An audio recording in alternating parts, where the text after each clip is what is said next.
네, 10월 9일 오늘은 한국에서는 한글날입니다. 그런데 이제 구독자분 중에서요, 한글날이 왜 10월 9일로 제정되었냐라는 이제 질문이 있어서 이 시간 좀 짧게 알아보고 갈까 합니다.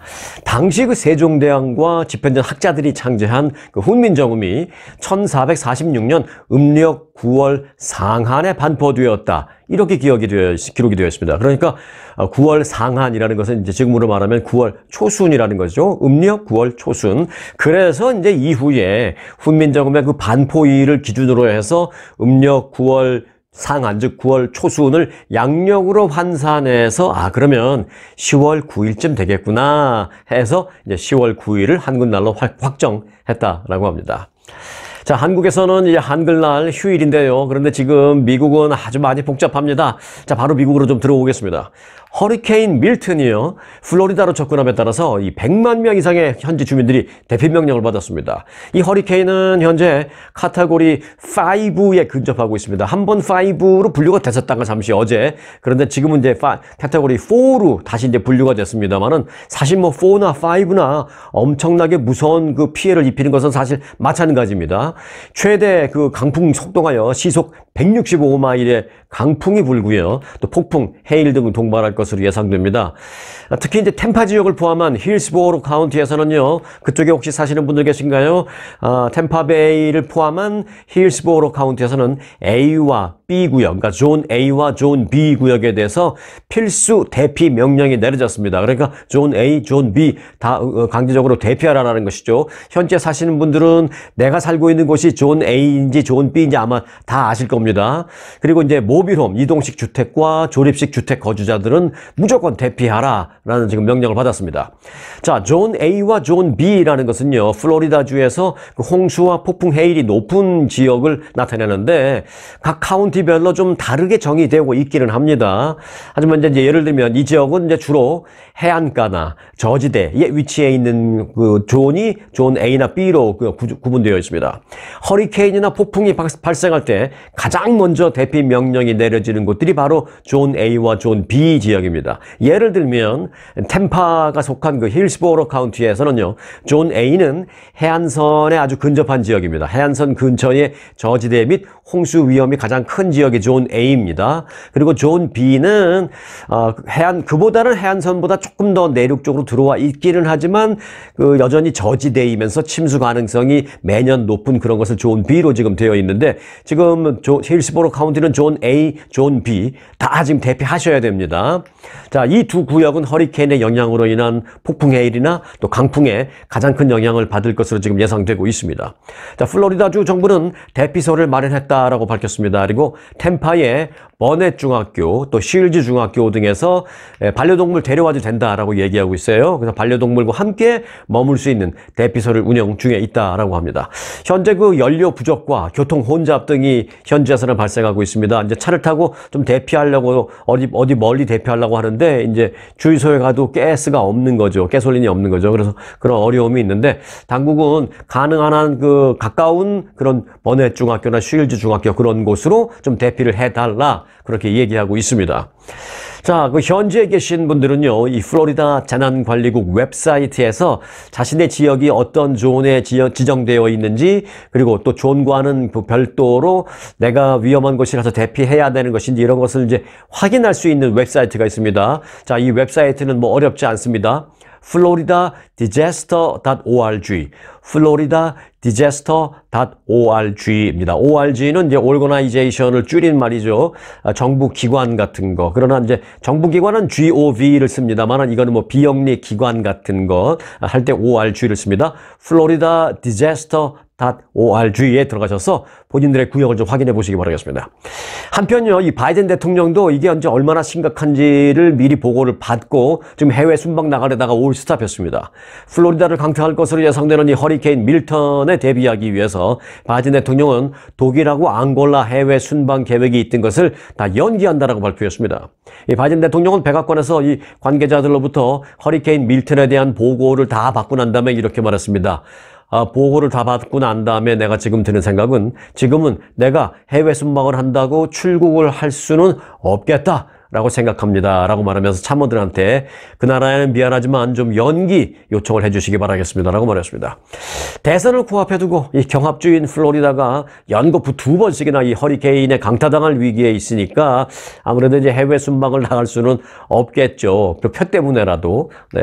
플로리다 유권자들의 그 표 단속을 위해서라도 순방을 연기할 수밖에 없었을 것이다. 라는 생각입니다.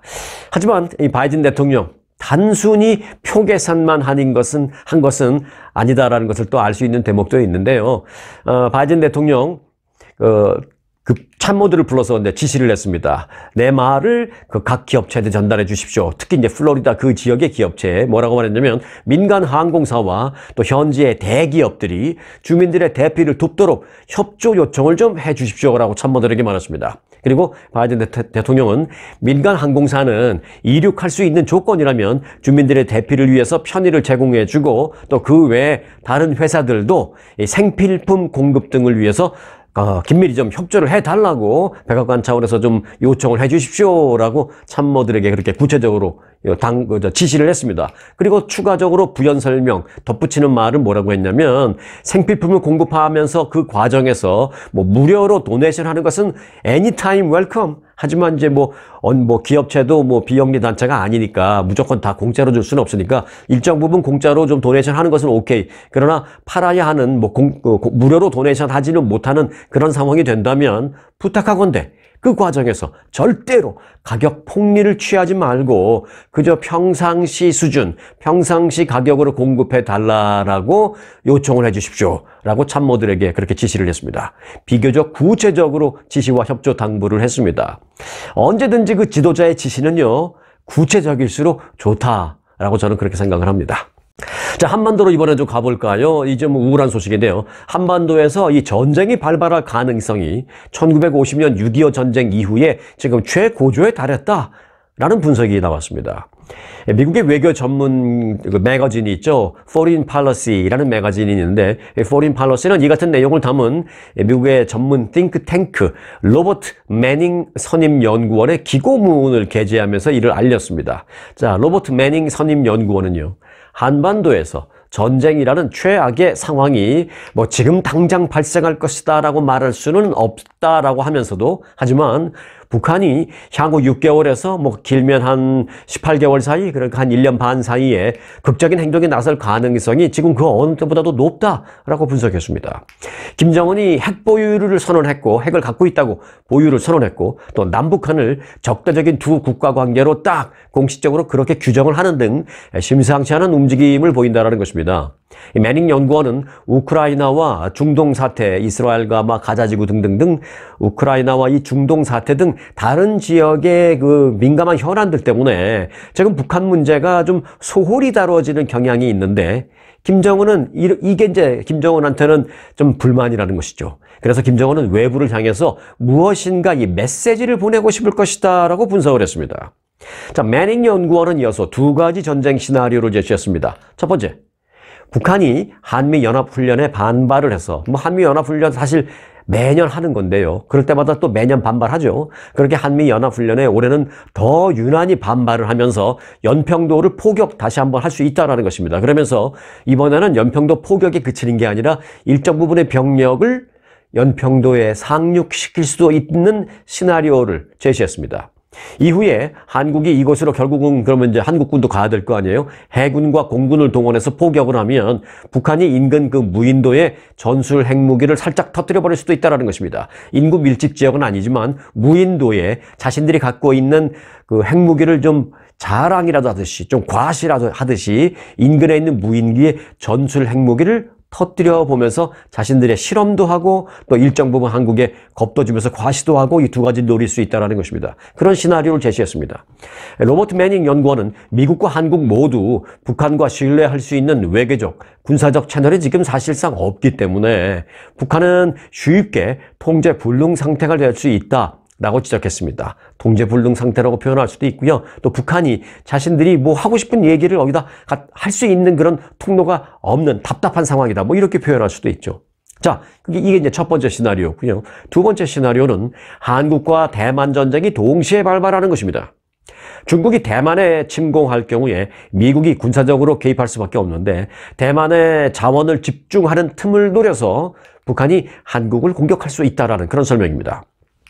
그러니까 이제 한국과 대만에서 동시에 발생하는 것이 아니라 대만에서 이제 중국의 침공이 발생하면 미국이 거기에 신경 쓸 수밖에 없으니까 이때 슬그머니 북한이 뭐 앞서 말한 뭐 연평도 포격이라든지 이런 거를 할 수 있다는 얘기입니다. 혹은 중국과 북한이 조율을 해서 대만과 한국을 또 뭐 동시에 건드릴 그런 가능성도 있다라고 매닝 연구원은 두 번째 시나리오를 제시했습니다.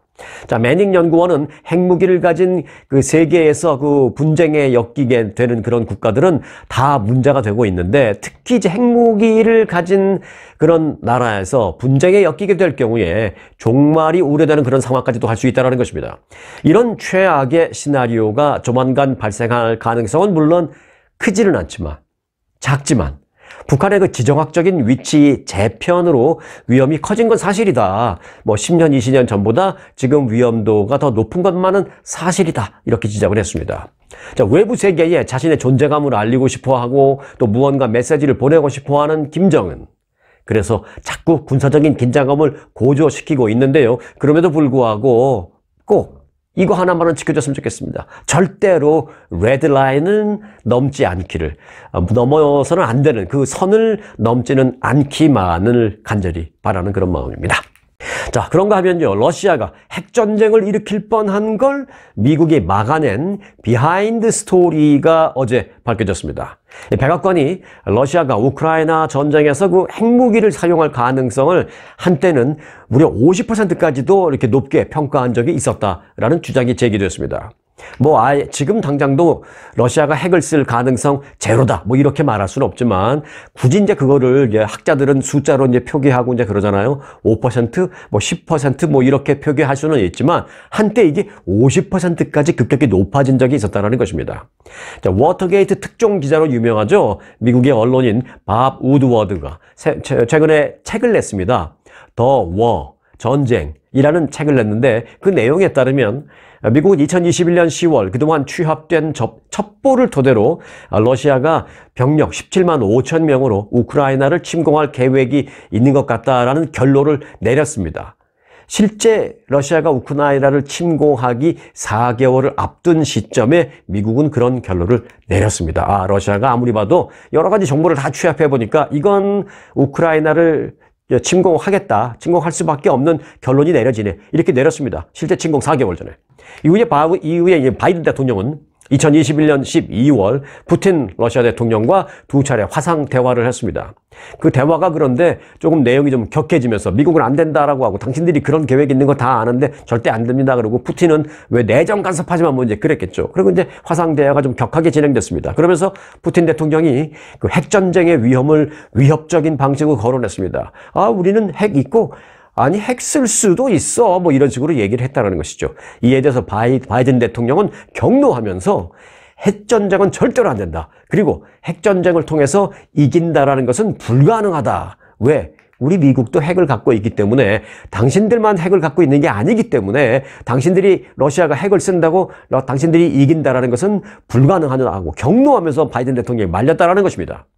우드워드 기자에 따르면 백악관은 전쟁이 한창이던 지난 2022년 9월 푸틴 대통령이 전쟁이 생각보다 이제 그렇게 양국의 대통령의 대화가 이제 끝나고 그 다음에 이제 핵은 안 쓰지만 이 아날로그식 전쟁이 계속 됐잖아요. 작년에. 그러면서 이제 2022년 9월에 푸틴 대통령은 자신이 일으킨 그 전쟁이 생각보다 쉽게 이기지 못하는 그런 국면에 빠졌다라는 것을 생각을 하자 그런 결론을 내리자 좀 절망한 나머지 전술 핵무기. 그러니까 이제 전술 핵무기는 어마어마한 규모의 핵을 콱 전에 그 일본에 터뜨린 뭐 그런 것 같은 핵무기를 터뜨리는 게 아니라 조금 소형 핵무기를 터뜨리는 게 이제 소위 쉽게 말하면 전술 핵무기라고 하죠. 그런 전술 핵무기를 국제적으로 사용할 확률이 높아지는 시점이 있었다라는 것입니다. 푸틴이 야 이거 안 되겠는데 이런 식으로 가다가는 뭐 우리가 잘못하면 전쟁에 늪에 빠지겠는데 우리가 일으켰는데 지금 그 엑시트 플랜이 없어 제대로 이걸 전쟁을 이기지 못하고 나오면 안 되는데 확실하게 끝내기 위해서는 결국은 그것 밖에 없는 건 아니냐라고 푸틴이 생각을 하는 그런 시점이 있었다라는 것입니다. 그래서 갑자기 그 시점에 미국이 판단하기를 야 이거 핵 사용 가능성은 50%다라고 급격히 높아졌다라는 것입니다. 기존의 5%, 10%에 평가했던 가능성이 50%까지 뛴 것입니다. 그러자 결국 로이드 오스틴 미국의 국방장관이 세르게이 쇼이구 러시아 국방장관에게 전화를 겁니다. 두 국방장관이 직접 전화 통화를 합니다. 실제로 했습니다. 이 전화에서 러시아의 쇼이구 국방장관은 계속 만류하는 미국 국방장관에게 지금 당신 나를 협박하는 것입니까? 나는 협박받는 걸 절대 좋아하지 않는 사람입니다. 라는 그런 반응을 보였다고 합니다. 그러자 미국의 오스틴 장관은 뭐라고 했게요? 뭐 협박이다 아니다 그런 말을 한 게 아니라 나는 보세요. 미국 국방장관인 나는 세계 역사상 가장 강력한 군대의 지도자입니다. 난 누구한테 협박하지 않습니다. 또 협박할 이유도 없습니다. 왜냐하면 나는 세계에서 가장 강력한 군대를 이끌고 있는 지도자이기 때문에 내가 굳이 누구 협박할 필요 없습니다. 라고 강하게 말했다라는 것입니다. 결국 이제 하지 말라라는 진짜 이것보다 더한 협박이 협박이라고 표현하니까 좀 부정적인데 더 겁나는 말이 어디 있겠어요. 이것보다. 그렇게 말하자 결국은 쇼이구 러시아 국방장관은 알았습니다. 라면서 전화를 쾅 끊었다라고 합니다. 그래서 결국은 핵전쟁을 막아낸 순간이 있었다라는 것입니다. 밥 우드워드 기자가 새로 낸 책, 신간, 더 워라는 책에 이 내용이 있는데 그 내용 중에 일부를 좀 소개를 해드렸습니다.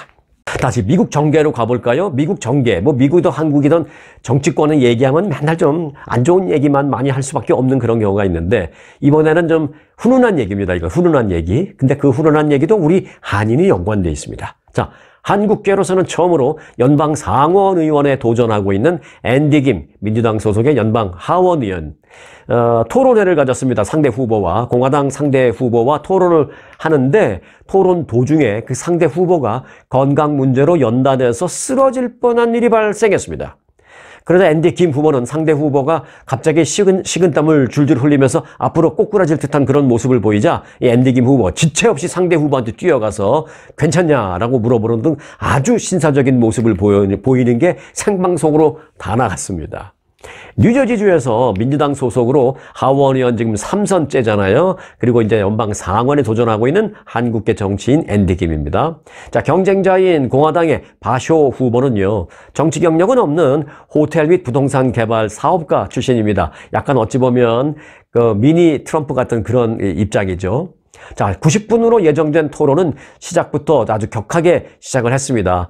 한 5분, 10분 격하게 진행이 됐습니다. 그런데 이 바쇼 후보는 뉴저지주 유권자들의 그 생활비 부담이 점점 커지고 있다. 요즘에 뉴저지주에서 생활비가 점점 높아진다. 코스트가 이런 문제에 관련된 질문을 던졌습니다. 그러니까 그 질문에 대한 이제 답변을 할 차례인데 바쇼 후보가 그 답변을 하려던 중에 갑자기 말을 멈추더니 식은땀을 뚝뚝뚝 흘리기 시작했습니다. 그러면서 바쇼 후보는 서 있기조차 힘든 듯 강연대를 붙잡고 좀 비틀거렸습니다. 그러자 상대 후보의 그 건강에 이상이 있음을 즉각 알아차린 저쪽 멀리 이제 무대 양쪽 끝에 있었죠. 양쪽 끝에 있었던 그 앤디 김 후보가 곧바로 바쇼 후보 자리로 뛰어가서 강연대 이게 쓰러지면 또 다치잖아요. 쓰러지지 않도록 딱 붙잡고 바쇼 후보를 부축을 하면서 괜찮냐고 계속 물었습니다.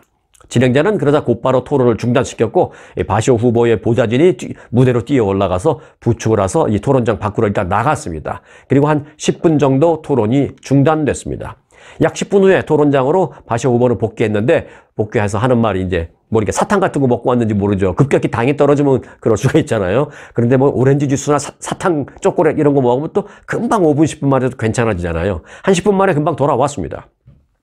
그러면서 살짝 웃으면서 뉴저지주의 그 높아가는 그 생활비 문제에 내가 요즘 너무 그 해결책을 너무 고심하면서 집중하고 고민하느라 오늘 음식을 거의 먹지 못했고 제대로 먹지 못했는 걸 인제서야 알았습니다. 라면서 농담을 던지면서 괜찮다라고 얘기했습니다. 그러면서 많은 사람한테 너그럽게 이해해 준 걸 감사드린다라고 말하면서 분위기가 다시 훈훈하게 진행이 됐습니다. 그래서 토론이 다시 진행됐어요. 그래서 두 사람은 세금 문제, 낙태 문제, 이민자 주요 문제, 또 앞서 말씀드린 코스트 비용이 너무 올라가는 그런 문제 등등등을 놓고 또다시 열띤 공방을 멋지게 신사적으로 벌였다라는 말씀을 드립니다.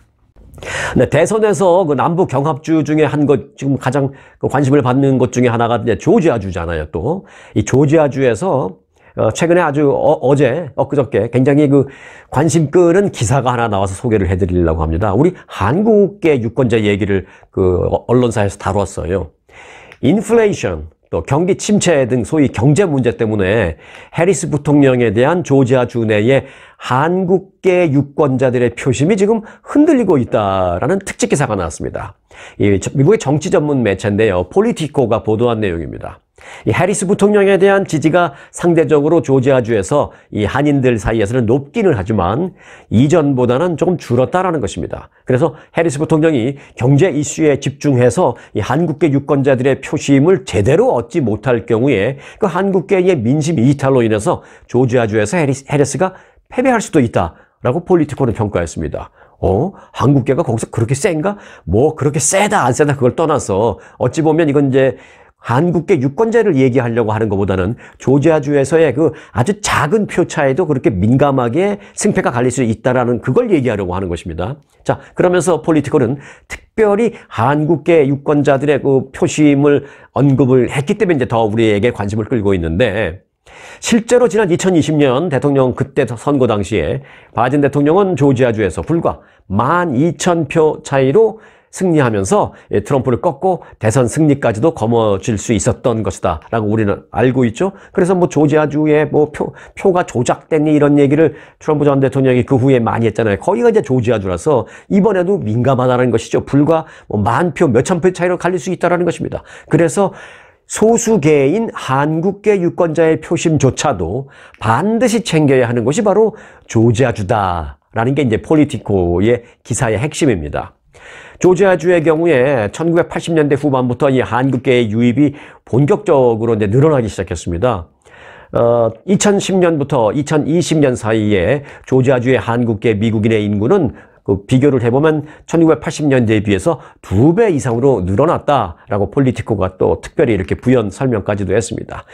조지아주 내에서 한국인이 가장 많이 거주하는 곳은 잘 아시죠? 애틀란타 인근 귀넷 카운티인데요. 그 귀넷 카운티의 경우에 한국계 유입과 맞물려서 1980년대 이후 처음으로 최근 2차례 대선에서 민주당 후보를 뽑았습니다. 그전에는 이제 공화당을 많이 뽑았는데, 그러나 현재는 이제 인플레이션 문제 등 이 소위 경제 문제로 인해서 민주당에 대한 한국의 유권자들의 그 지지가 좀 약화되고 있는 모습이다라는 게 이제 포인트입니다. 자, 저도 뭐 조지아주 애틀란타 한 달 있어 봤습니다만, 그때 그 1900 몇 년도였죠? 96년도 그 애틀란타 올림픽 때 올림픽 지지하는 하고 한 달 가 있었는데, 그때 이제 다 뭐 귀넷 카운티 뭐 그다음에 둘루스 뭐 이런 거 다 압니다. 귀넷 카운티에 있는 그 둘루스가 이제 코리아타운이 있는 곳이잖아요. 그 둘루스의 코리아타운에서 한국식 바베큐 식당을 운영하는 이성용 씨가 이제 인터뷰를 했어요. 그 폴리티코하고. 뭐라고 했냐면, 일부의 경우에는 거의 80%나 오르는 등 식재료 값이 폭증을 해서 많이들 불만을 갖고 있다라면서 트럼프와 바이든 두 정부 안에서 연간 식당 운영 비용이 너무 달라졌다. 바이든 정부 지금 때 경제에 대해서 우리는 많이 실망하고 있다라면서 트럼프 전 대통령에 대한 지지 의사를 바꿨다. 나는 그래서 마음을 바꿨다라고 그 이성용 씨는 그렇게 인터뷰를 했습니다. 민주당 지지였는데 트럼프로 마음 바꿨다, 이제 이런 것이죠. 식당 운영하기 너무 힘들어. 그래서 또 둘루스에서 미용실을 운영한다라는 한인 신경옥 씨도 인터뷰를 했는데요. 지금 경기가 좋지 않다라면서 아직 누구를 찍을지 최종적으로 결정하지는 못했다라고 밝혔습니다. 하지만 그전 같으면 당연히 나는 민주당 찍죠 이렇게 말할 텐데, 지금 아직 마음을 결정 못했다라고 하는 것은 벌써 이게 흔들린다는 얘기죠. 그래서 신경옥 씨는 해리스 부통령 쪽으로 조금 더 기울어져 있는 상태인 것은 사실이지만, 앞으로 남은 3, 4주 동안에, 남은 약 한 달 남짓 남은 기간 동안에 경제 또 이민 문제 등 이 두 가지 이슈를 집중적으로 주시해 보면서 최종 결심을 하겠다, 그렇게 얘기하면서 조지아주에서 한국계 유권자들의 표심이 지금 살짝 흔들리고 있다라고 폴리티코가 이 특집 기사로 보도를 해드렸습니다. 그 내용 일부를 좀 전해드렸습니다. 자, LA를 포함한 캘리포니아 주의 그 전기 사용 고객들요, 이번 달 고지서를 잘 보세요. 가정당 평균 $71씩, 많게는 뭐 한 $170씩 전기료를 크레딧 환급받습니다. 그러니까 뭐 돈으로 보내주는 게 아니라, 이제 예를 들어서 $200 내야 되는 경우에는 $71 크레딧을 주면 뭐 $29 뭐 내면 되고 뭐 이런 식으로 뭐 합니다. 매년 2차례 반환되는 그 기후 크레딧 명목의 환급금입니다. 이면 4월과 10월에 주는데 이번 10월 고지서에 반영됩니다. 게빈 뉴섬 캘리포니아 주지사 사무실에 따르면 캘리포니아 주 내 무려 1,150만 가구 이상과 또 100만 개 이상의 중소기업이 이번 달 전기 그리고 가스 요금에 대한 크레딧을 받게 되는데 뭐 적게 받으면 최소 한 $32 그리고 많게 받으면 최대 한 $174까지도 받게 될 것이라고 합니다. 캘리포니아 내의 그 전력회사별의 크레딧 금액은 조금씩 다릅니다. 전력회사마다. 전력회사는 또 그 지역마다 전력 공급회사가 다 다르잖아요. 자, LA 한인타운구 한인들이 많이 사는 곳은 SCE라고 해서 Southern California Edison 컴퍼니인데 여기는 평균 크레딧 줄 수 있는 그 평균 액수가 $86로 지금 나오고 있고요. 그리고 여러분들 이제 다 아시죠? 이제, 나는 어느 회사 써 다 아시죠? 베어밸리 컴퍼니를 쓰시는 분은 평균 $32. 또 Pacific Gas and Electric PG&E죠. PG&E. 이 컴퍼니는 평균 $55. 또 샌디에고 Gas and Electric SDG&E는 평균 $78. 그리고 리버티라는 컴퍼니는 $131 평균, 그리고 퍼시픽 파워 컴퍼니는 평균 $174 등 조금씩 차이가 있다라는 점입니다. 캘리포니아 기후변화 크레딧은 보통 4월과 10월에 제공이 되는데요. 이제 이번 10월 달에 받으면 다음은 내년 4월에 또 이 크레딧을 받게 될 예정입니다. 캘리포니아주는 이번 달 전기요금 청구서를 오면 캘리포니아 주에 계신 분들 전기요금 청구서 잘 보시고요. 뭐 $30든 $50든 $7든 뭐 $170든 크레딧에서 잘 차감이 돼 있는지 확인들 하시기 바라겠습니다. 차감이 안 됐으면 어필을 꼭 해야만 한다는 것을 기억해 주시기 바라겠습니다. 자, 오늘 영상은 여기서 마칩니다. 대통령상 수상에 빛나는 초특급 아주 투어 모국 관광. 아주 모국 관광의 인기 비결은 전 일정 5성급 호텔의 럭셔리 숙박. 아주만의 27인승 VVIP 버스. 엄선된 맛집들이 선사하는 최고의 식사. 고객들의 표정이 증명하는 아주 단독 모국 관광은 그 누구도 따라할 수 없는 최고 인기 관광입니다. 건강검진도 모국 관광과 함께 하시면 훨씬 더 편리합니다. 모국 관광도 역시 아주 좋은 아주 투어.